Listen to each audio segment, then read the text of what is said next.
It accumulates all of the people that are really interested in magic, or, as we say, has the bug.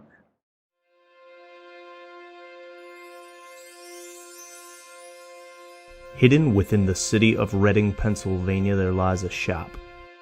This is far from your ordinary shop, however. This shop has been creating wonder and amazement for 8 decades. From those who have been going there half their lives, to those experiencing its charm for the very first time, they can't help but feel at home. This is the Mingus Magic Shop. This is Wayne. Hello. We'll get back to him in a few minutes. Oh, okay. Because this story starts all the way back in the 19th century. I've been in the entertaining business for about 50 years. Leroy Herbert Mingus was born in February of 1896 in Luzerne County, Pennsylvania. Like most boys growing up, Leroy had many hobbies and interests, but there was one that would never go away: magic.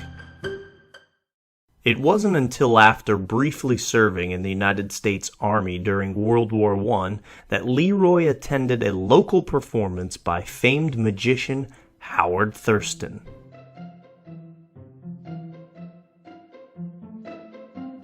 He was selected from the audience to assist Thurston with a magic trick on stage.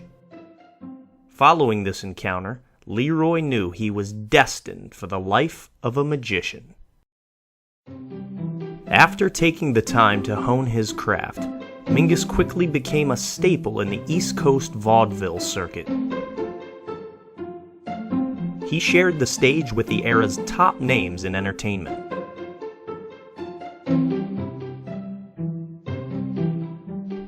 Mingus would go on to befriend master magician Harry Blackstone Sr.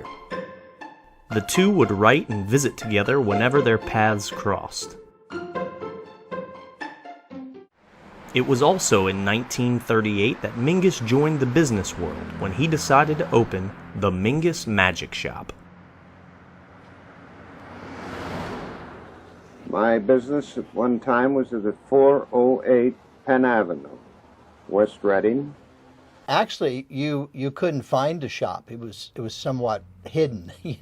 First off, it was in the basement, and he really didn't advertise. I mean, there was no flashing sign out, magic here or advertisement. So it was kind of like you had to know to go there and where to go. You'd walk down those steps, and on the cement wall was a mural of a magician in black tails and top hat, white gloves. It was just a little hole in the wall. He didn't have much stuff to sell. It was mostly just a little rack of magic tricks. Going down into his shop and having all of the paraphernalia around, and it was just a young boy just in awe. And out comes this bigger than life young man, Mr. Mingus. I was intrigued the first time I went there because Leroy Mingus, and I thought, well, Mingus couldn't possibly be his last name because that is a magic name, Mingus. But I found out it was, and he was really the nicest man. He really was. Due to Leroy's friendly and welcoming personality, the shop quickly became a popular hangout for magicians of all ages and skill levels. It became so popular that it led Mingus to form the Mingus Magic Club, associated with the International Brotherhood of Magicians, a club that still meets to this day.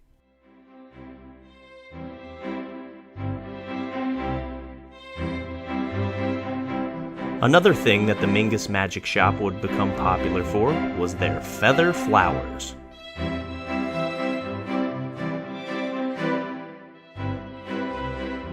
What I bought from him was feather flowers. And I just liked the beauty of the flowers. I liked what he had him do different tricks, appear, disappear, wilt. He had the Britannias. He'd sit there and talk to you make the flowers, taping or soldering or wherever, It was fun to watch him make the flowers. His fingers always had the colors of all the feathers on them because he was always making the feather tricks with them. Because of the work he did with the oils and the feathers, his hands were always dirty. And when the dove appeared, the white dove, the breast of the dove was always black. And it was kind of comical. Mingus Feather Flowers even went as far as appearing on several hit TV shows such as Happy Days, Perfect Strangers, The Incredible Hulk, and The Love Boat.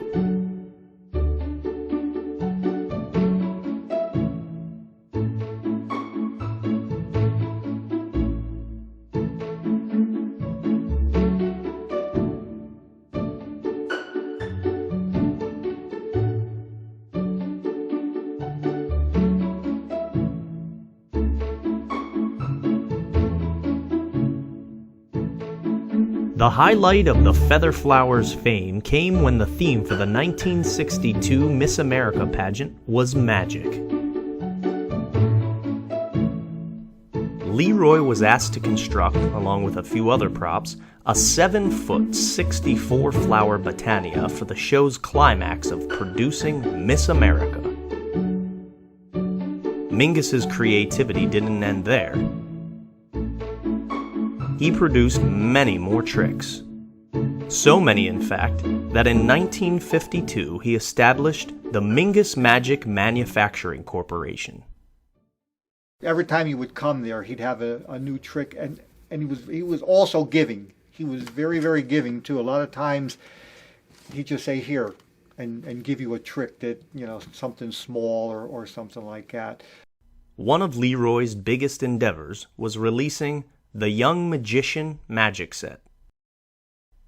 It was a high-quality magic set that sold for $15 at the time. There's an incomplete set on display at the current shop. Speaking of the current shop, on January 8th, 1968, a young man would walk into the shop that would change Mingus magic history forever. Tell me when to stop. Stop. Hey, Wayne. Looks like they need me over here. Well, I'm glad I caught you when you're actually open. Hi, my name is Wayne Shiflett. I am owner of the Mingus Magic Shop, which I purchased from Leroy Mingus 42 years ago on May 20th, 1976.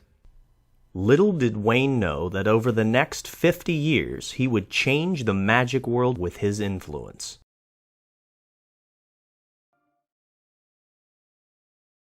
You walk into the Mingus Magic Shop for the first time when? 1968. 1968. And then you walk in, what was your first experience in the shop?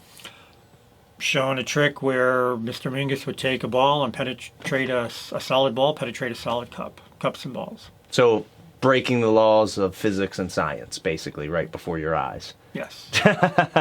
And ironically, that was also my first magic trick that you showed me how many years later, in 1991.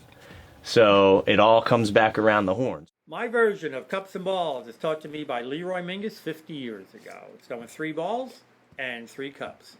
One at a time, a ball is placed on the middle cup, and at the count of 3, that's 1, 2, 3, goes right through. Let's do that again. Second ball on the middle cup, and again on the count of 3. That's 1, 2, 3, and that one goes through. We have 1 more to go. The last ball on the middle cup, and again on the count of 3. It's 1, 2, 3, and they're all through. But now the hard part. Hard part is actually trying to find the 4th ball. The reason the 4th ball is hard to find is because it's invisible. I keep those in my pocket right here. Invisible ball on the middle cup, and again on the count of 3. Here we go. 1, whoop, sorry it fell off. Let's get it back on top. And once again on the count of 3. It's 1, 2, 3, and they all penetrate through. So you walked in for the first time in 1968. You loved magic, and then I assume you just started coming back. And tell tell us about that. What happened? Yep, just continue going back and learning more magic from Mr. Mingus and meeting other magicians and learning from them as well. Yeah, I think that's part of my story as well, because once you come into a magic shop, it's not the tricks. It's not about learning the tricks. You become part of a brotherhood and part of you become part of a family, you know, and I think that's where the value of having a magic shop really is. Exactly. Because we can learn magic through books. You know, there are other ways to just learn on your own.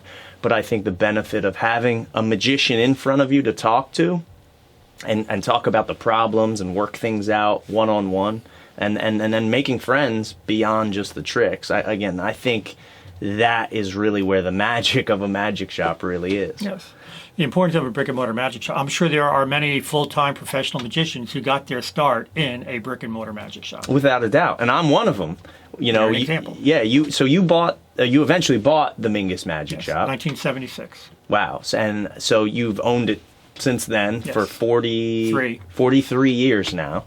And again, because you bought the shop, I was able to come in and learn magic, become part of this brotherhood and this family of magicians, not knowing that years later I would be a professional magician traveling around performing. You know, it's really because of this shop that you bought that I have a career and the life that I've lived, which I do it 20,000 times over. You know, I've had an amazing time. And it's all because of the Mingus Magic Shop. And that's good to hear. Yeah. Well done. Thank you. Thank you. I learned cups and balls and started going back to learn more magic. That's when I caught the bug. And Leroy just started teaching me more and more. He took me under his wing and knew I was serious about learning magic. Magic was really, really important to Wayne. It really was. Almost to the point of a profession. Yeah, I mean, but with Wayne it was completely different. He had a different interest in it, and he always has.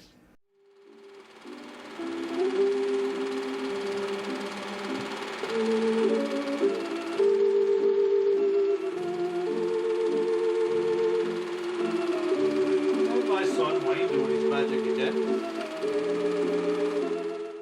In addition to helping around the shop, Wayne would also assist Leroy in his performances. Our ring did a banquet every year at the Goodwill Fire Company, and that particular year Leroy was on the show as a Chinese magician, and his Chinese magic name was Li Ming, from Leroy Mingus. And my cousin Chris was his assistant. My aunt Anna, which was Chris's mother, was also his assistant, and I was his assistant. In 1975, Leroy required heart bypass surgery. Unfortunately, he refused to do the recommended therapy, resulting in the necessary amputation of his leg. Every day for the next 3 years, Leroy would go to the shop and continue to produce the wonderful feather flowers he was known for, up until almost the day he died. The end of 1979, Leroy was having chest pains, and turned out he was having mild heart attacks. And he died December 31st, 1979.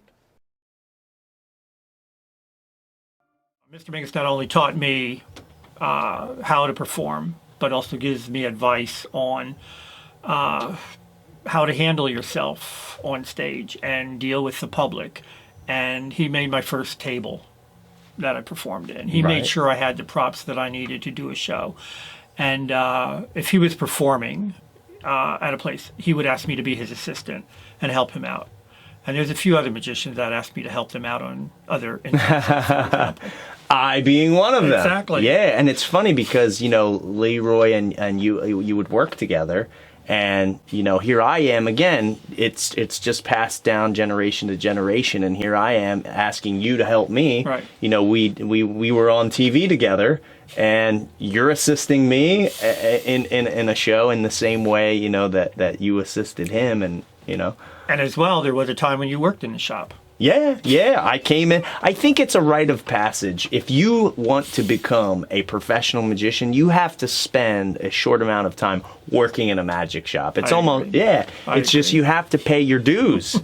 I was in high school when I first started working here at the Mingus Magic Shop, and I think that lent to, not in a direct way where by working in a magic shop I learned how to be a great magician on stage. I'm trying to figure out how to be a great magician on stage. But I think what it did was it surrounded me with the craft that I would eventually turn into a career. And I think being immersed in a world of magic where, and Siegfried and Roy had a great quote, something to the effect of, that's when my life became magic and magic became my life.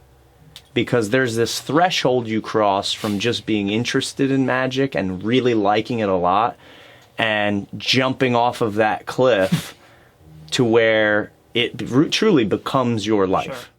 So doing the cups and balls is like a welcome to the world of magic, because I came in here when I was 10 and that was the first trick you ever showed me when I came in here. And how long have you been doing it? I've been doing cups and balls for 51 years. 51 years. Leroy Mingus taught me that version back in 1968. So that's like so when I learned it, it was kind of like you're passing on. It's kind of a tradition. Exactly. Right. Yeah, it's an old classic of magic. It's something that I think everybody should learn how to do. It's cups and balls. And this goes back centuries, but you've been doing it over 50 over years. 50 years. Wow. Exactly. So this is one of the original OG tricks. It is. Speaking of originals, there's a lot of guys that used to hang out in the magic shop back in the 60s and 70s, and they're here back in the theater. You want to go meet them? Yeah, that's cool. Right, yeah, let's go. do it. Sure. We can talk shop. No pun intended. And I love how you guys are talking about things. This is what, 50s, 60s, 70s, during that era, 60s, 70s. So you still have little tiny losable, breakable things that you hold near and dear to you from that time, and it's lasted decades, and I would assume you're hanging on to these things because they affected you in an emotional way. But he also sold us a lot of stuff we wish we wouldn't have bought. Yeah, that's one thing. I think you after a while, when you go to a magic shop and you buy all sorts of tricks, I think you segment your magic into two categories. Wow, I bought this and played with it for a little bit, and now I have it. And then you have those handful of things that you really, really hold near and dear to your heart. You know what I mean? I think at least I do. I have a little briefcase that has a lot of the very first things that I bought right here in the Mingus Magic Shop. The color-changing records. Okay, now we went from records to cassettes to CDs, right? And technology has changed. You know, the MP3s and all digital, and then so on and so forth. Well, what about the styrofoam zombie? We talked about that. We all had the styrofoam, but the plastic cup. Ray made a good point, because people magic as an art is dead. It's not. Actually it's really picked up with America's Got Talent. Well, people you like know magic. that. We're on America's Got Talent. Yeah, I think magic evolves with the times, because for an era, I think in the 1990s. CD magic was all the rage, where you would make CDs appear and change color and all that. And of course, that's such an ancient technology now, you know what I mean? And so you have to stay with the times, you know, and then when smartphones came out, you know, you have to, you start to innovate and change. So I think magic is an ever-changing art. Evolving. And an evolving art that you just don't see the same things. People might take that as a dying art because they don't see the old things. You're right, because we're updating and changing things, you know? So it's a funny world.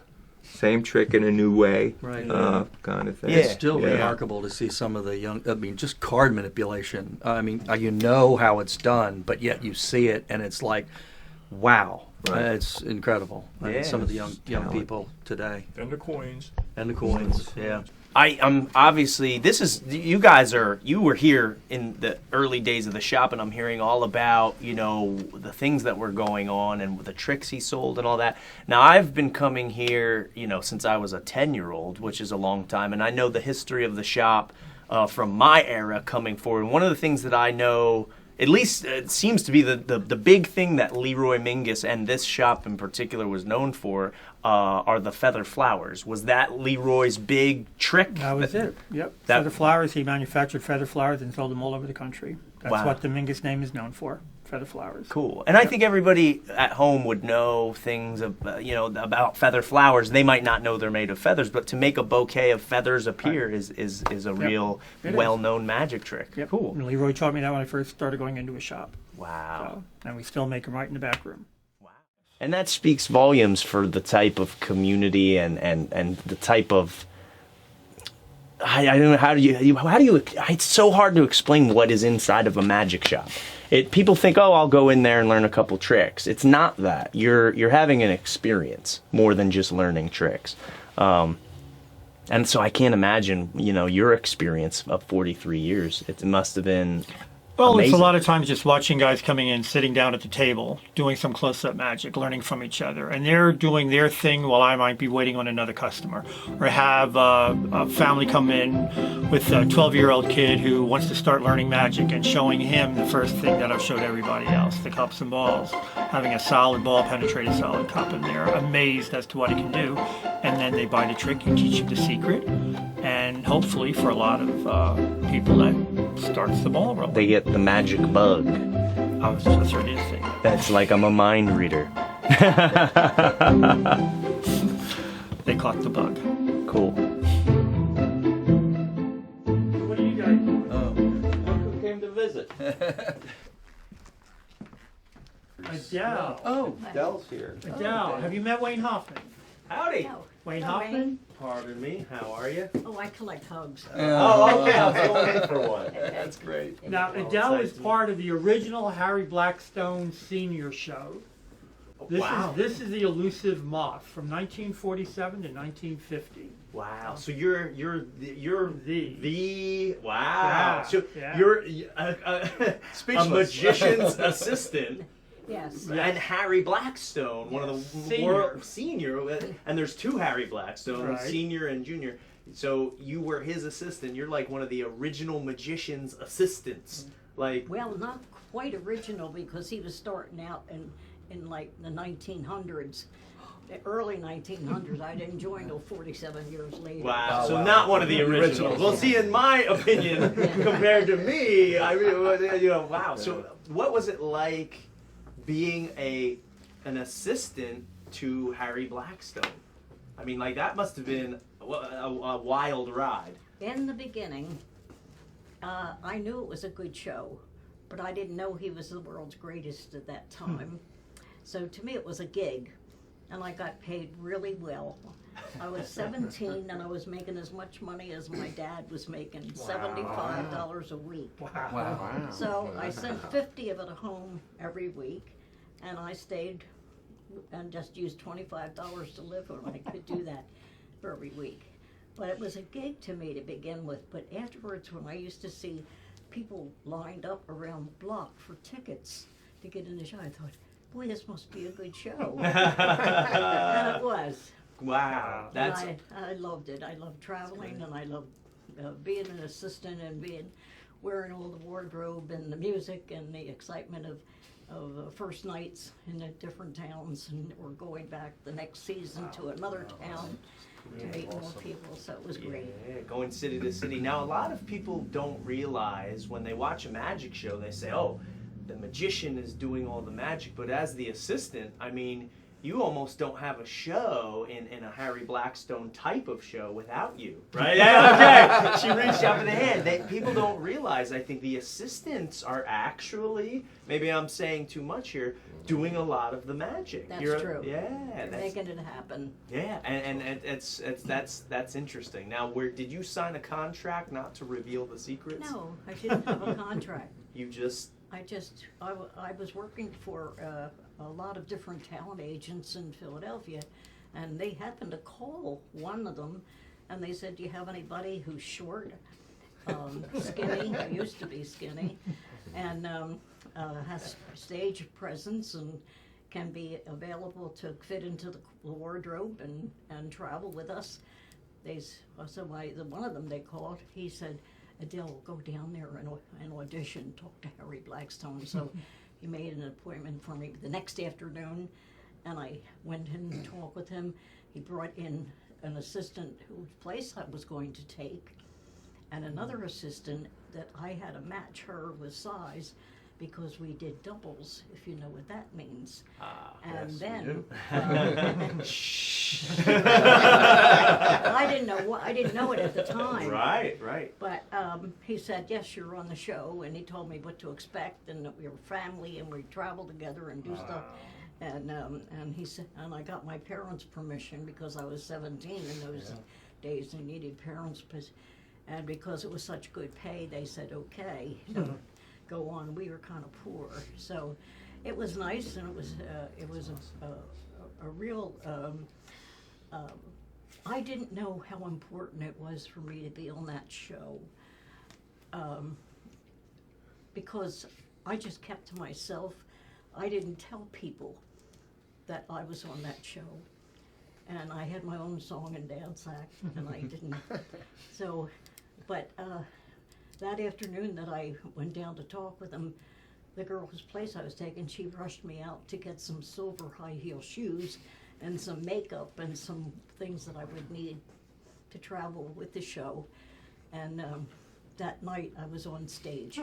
You know, this is interesting because you jumped right into a magic show, and you hadn't had any experience in magic prior No, to I that. saw one or two magicians in my song and dance act at nightclubs and theaters, but I never saw a show. And now here you're playing one of the most well-known shows in magic history. And it's funny because the story that you're telling me kind of rings in a personal way for me, because that's how I met my wife. Yeah. She was hired to be in my show in Atlantic City, and I had never met her, and a producer hired her.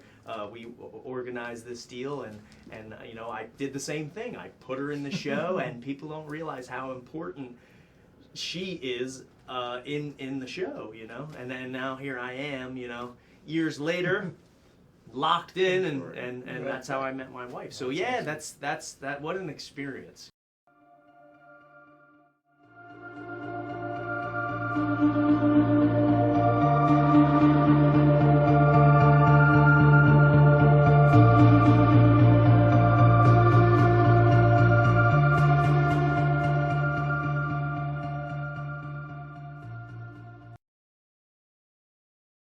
Walking into a magic shop, having a place to go, and it kind of, what a magic shop does, in my opinion, is it gives the visitor permission to live in a world of magic.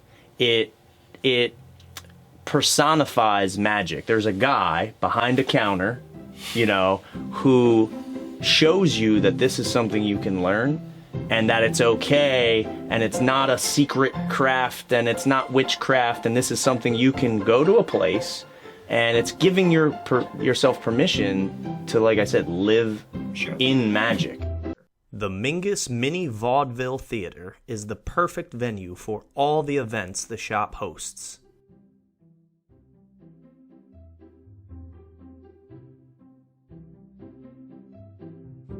It's a great little stage to practice new stuff on, to come up with new routines, and it's just it's a blessing just to have it, to be able to get up on this stage 1 foot above the crowd and entertain. I mean, that's where we all start from, and we catapult after that out into the world and do magic for all those that are willing to watch and listen and be amazed.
Now, usually the reason people first come into the Mingus Magic Shop is they have an interest in magic. The reason they come back? Wayne. Wayne. Wayne. Wayne. Wayne. Wayne. Wayne. Wayne. Wayne. Wayne is the heart of the shop, and that's what everything revolves around. He's not making $1 million doing this. You know, there's no way. But he's having a lot of fun, and without him, none of this would happen. We wouldn't have, conventions and clubs and people and things to do if it weren't for Wayne. It starts with Wayne, it ends with Wayne. If we could all be a little bit more Wayne-like, I think the world would be a better place. We'd all have a better understanding of each other. You know, there's no more compassionate person that I know. So if I could take anything away from here, other than magic, it's the leadership that Wayne exudes here in the shop. The relationships formed at the shop are strong, and sometimes are very much so needed. Some of the things that touched me the most about being in this club is our work with Alex's Lemonade Stand. I don't want to get into too many of the details of it because I wouldn't be able to get through it on video, but we had a club member a number of years ago who had a daughter who was ill, and as a club we looked at each other and said, what do we know how to do? We don't know how to do much, but collectively we know how to do a lot, right? So we said, let's have a show. Let's do a show. Let's give them money because they were helping their daughter with cancer, so they were missing a lot of work and stuff like that. So we said, let's just do a show, raise money, whatever money we get, we're going to give to the family. Sadly, we didn't get to that point. We weren't able to hold the show before ultimately she passed. So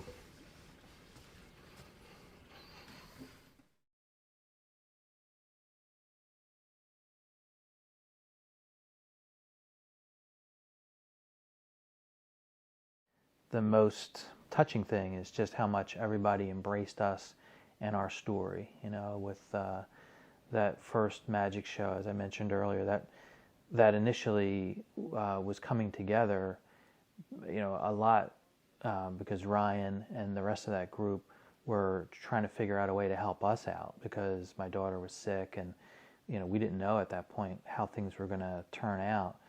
And they wanted to try to do a show as a benefit to us, just to help us with everything that was happening financially. So, and the fact that she passed before we could have that show, was tragic and everything. But immediately the whole group flipped into, okay, well then how can we do this as a way to remember her and to do something positive? And so, that's how the Magic for Miracles show came about, to support Alex's Lemonade Stand Foundation. And there's nothing that you can express to really convey how much it touches your heart to know that there are people like that, that are willing to put that amount of time and take something on and make it, their own and really run with it. So that's been pretty amazing. Yeah. So there he is. Yeah. So that's Yeah. Blackstone This is there. Blackstone. And that's Yeah. Leroy Mingus, and it looks like, I guess, a letter. Well, this is proof that they were together. Yes. Now, and also Blackstone wrote this letter to Mingus. He hardly ever put a date on things. It was really hard. He would go like January 10th, period. We didn't know what year. Yeah. That's what he did. Yeah. So, but there's no date on this one, and we checked it out. And he mentioned the name Mummy. Now, let me tell you, Blackstone knew hundreds and hundreds of people when he was on the road. When I was with the show, 1947, my first year, the second year, 48, we played the Raja Theater in Reading. And that they were one-nighters, but it was, we were here. Mm-hmm. It was marvelous. So Blackstone had a lot of friends, and he would always, after the show, in fact, he hired one guy to be the assistant on the show just to drive him. Wow. And he was an assistant, but he also drove because Blackstone really didn't drive his car. He just had somebody else do it. Yeah. So I'm sure that Mingus and Blackstone were together. But he mentions about a mummy. Now, Blackstone, when I joined the show, had a mummy. And it was an empty mummy case that was rolled out on the stage and then opened up, and there was nobody in there, nothing. So he would close it, and he would open it up, and there was a mummy in there. And he took the mummy out, and he would dance with the mummy on stage. Mm-hmm. And then he would put the mummy back in, and turn it around, opened it up, and it's a girl inside in a beautiful white gown or an Egyptian costume or something. But he did have a mummy in his show. So that might be the reference. Yeah. So they must have had some conversation about the mummy, and that's. Well, I'm sure they did. Yeah. So what does it exactly say? Okay, the letter reads, "Live, laugh, and love. There will come a day when you will break your wand. Remember, the mummy hasn't had any fun for more than 5,000 years." And I never knew what the mummy reference was to until today. And I can vouch for it. That is definitely Blackstone's signature. There you go. That's awesome. Great. Was the mummy a real person when he danced with it on stage? Pardon me? When he danced with the mummy, was that a real person? Or was it just No, it was a mummy. It was just something figure. that would made of cloth and thread and stuff. And with a skull, with a skull on it for the face. Wow. And he would dance with it just a couple of steps, not much. And now, how Wayne? You own this, I assume. Yes. And for how long have you had this? Since I bought the shop in 1976. Wow, and you never knew what that reference was Never until knew today. exactly. Wow. Yeah. Well, thank you for filling us in on that. That's great. Thank you, Adele. Yeah. You're a wealth of information. Magic behind the magic, I guess. Huh? Yeah. Exactly. Wow. Behind the Magic. That's awesome. I met with Wayne a couple weeks ago, and it was just a strange meeting with him because a lot of the commonalities started to come out between what Mr. Mingus did for me and mentored me and passed on to Wayne, and now I see here with a lot of the young magicians that same common thread. I'm glad Wayne bought the shop, because if it wasn't for Wayne, the Mingus Magic name wouldn't be alive today, or the flowers wouldn't be alive. Nobody would know the Mingus Magic name. You come in here and it could be your first time in here, and Wayne will treat you like you've been coming in here regularly for years. And that's how Leroy was. You come in there one time and didn't matter what age you were, and he was treated you just like, you always came in there, and always said, hope to see you again, all the time. With a bright outlook on the future, Wayne and the Mingus Magic Shop are looking forward to celebrating 100 years of Mingus Magic. If you want to know when the Mingus Magic Shop is open, after 26 years, I'm still trying to figure out the hours of this joint, so don't even try. It'll be open when it's meant to be open. Remember, a wizard arrives exactly when he means to, and the Mingus Magic Shop is open exactly when it means to be.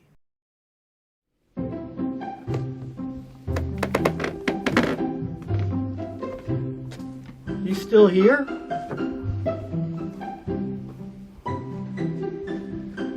It's over. Go home.